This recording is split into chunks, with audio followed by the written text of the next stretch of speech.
Sahabat peradaban kasih ekologis yang terkasih, mari kita renungkan kitab Ulangan yang mengajak kita agar melakukan ketetapan-ketetapan Tuhan dengan setia melalui salah satu yang hari ini masih dihidupi oleh Gereja Katolik, yaitu ketetapan dalam menerima rahmat dan berkat pengampunan melalui sakramen tobat. Itulah yang kita lakukan dengan setia, terutama pada hari-hari ini di masa Prapaskah, ketika kita semua datang untuk bertobat, mohon belas kasihan dan pengampunan dari Tuhan.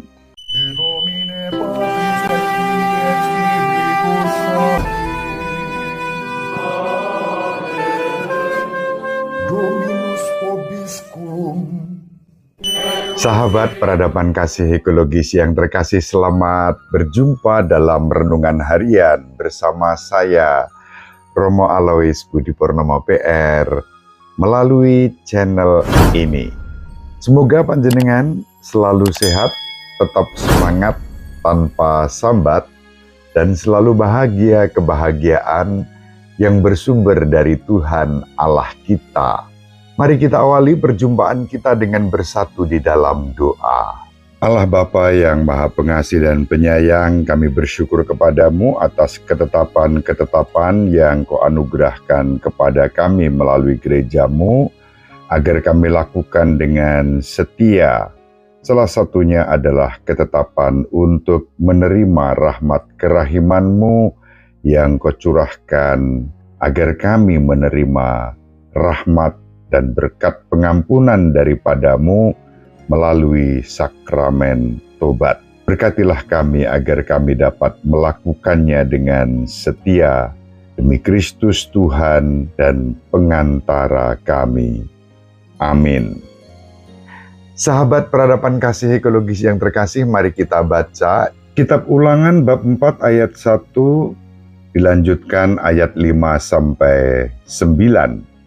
Di padang gurun seberang sungai Yordan, Musa berkata kepada bangsanya, "Hai orang Israel, dengarlah ketetapan dan peraturan yang kuajarkan kepadamu untuk dilakukan, supaya kamu hidup dan memasuki serta menduduki negeri yang diberikan kepadamu oleh Tuhan Allah nenek moyangmu.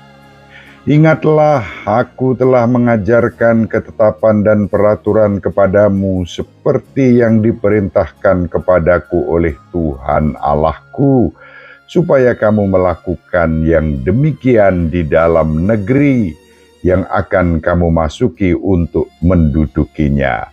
Lakukanlah itu dengan setia, sebab itulah yang akan menjadi kebijaksanaan dan akal budimu di mata bangsa-bangsa." Begitu mendengar segala ketetapan ini, mereka akan berkata, "Memang bangsa yang besar ini adalah umat yang bijaksana dan berakal budi. Sebab bangsa besar manakah yang mempunyai Allah yang demikian dekat kepadanya seperti Tuhan Allah kita, setiap kali kita memanggil kepadanya? Dan bangsa besar manakah yang mempunyai ketetapan dan peraturan demikian adil seperti seluruh hukum yang kubentangkan kepadamu pada hari ini? Tetapi waspadalah dan berhati-hatilah, supaya jangan engkau melupakan hal-hal yang dilihat oleh matamu sendiri itu, dan supaya jangan semuanya itu hilang dari ingatanmu seumur hidup. Beritahukanlah semuanya itu kepada anak-anakmu dan kepada cucu-cucumu serta cicitmu." Demikianlah sabda Tuhan. Syukur kepada Allah. Sahabat peradaban kasih ekologis yang terkasih, mari kita renungkan kitab Ulangan yang mengajak kita agar melakukan ketetapan-ketetapan Tuhan dengan setia melalui salah satu yang hari ini masih dihidupi oleh Gereja Katolik, yaitu ketetapan dalam menerima rahmat dan berkat pengampunan melalui sakramen tobat. Itulah yang kita lakukan dengan setia, terutama pada hari-hari ini di masa Prapaskah, ketika kita semua datang untuk bertobat, mohon belas kasihan dan pengampunan dari Tuhan. Mengapa gereja Katolik masih melanjutkan tradisi ini, terutama gereja Katolik Roma, melalui para uskup dan para imamnya? Berikut penjelasan singkat tentang hal tersebut.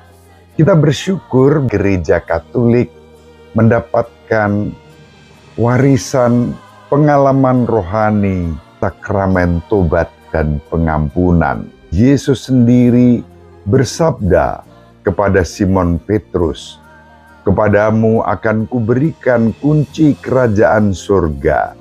Apa saja yang kau ikat di dunia ini akan terikat di surga, dan apa yang kau lepaskan di dunia ini akan terlepas di surga." Itu yang disabdakan oleh Tuhan Yesus kepada Simon Petrus dalam Injil Matius bab 16 ayat 19. Menjadi jelas di sini bahwa tugas untuk memberikan rahmat pengampunan itu diserahkan pertama-tama kepada Simon Petrus dan juga diberikan kepada kolegialitas rasuli, para rasul lainnya, dalam persekutuan dengan Petrus sebagai pemimpin, primus inter pares di antara para rasul. Ini bisa kita bandingkan dengan Injil Matius bab 18 ayat 18 dan juga bab 28 ayat 16 sampai 20.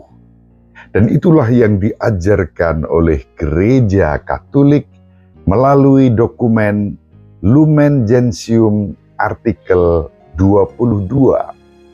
Gereja memberikan otoritas rasuli kepada para imam yang ditahbiskan oleh uskup yang mewarisi tradisi rasuli sebagaimana ditetapkan oleh Yesus. Dalam suratnya bab 5 ayat 16, Santo Yakobus menasihati kita, "Hendaklah kamu saling mengaku dosa dan saling mendoakan supaya kamu sembuh." Sembuh dari kelemahan dan dosa-dosa kita, dan dengan demikian mendapatkan pengampunan. Pengampunan itu menyembuhkan kita dari dosa-dosa kita. Ibu Maria selalu mendoakan kita, Bapak Yosef merestui kita dengan keheningannya. Semoga panjenengan semua sahabat peradaban kasih ekologis yang terkasih bersama seluruh anggota keluarga dimanapun berada, dibimbing, dilindungi dan diberkati oleh Allah yang Maha Kuasa, Bapa dan Putera dan Roh Kudus. Amin. Terima kasih.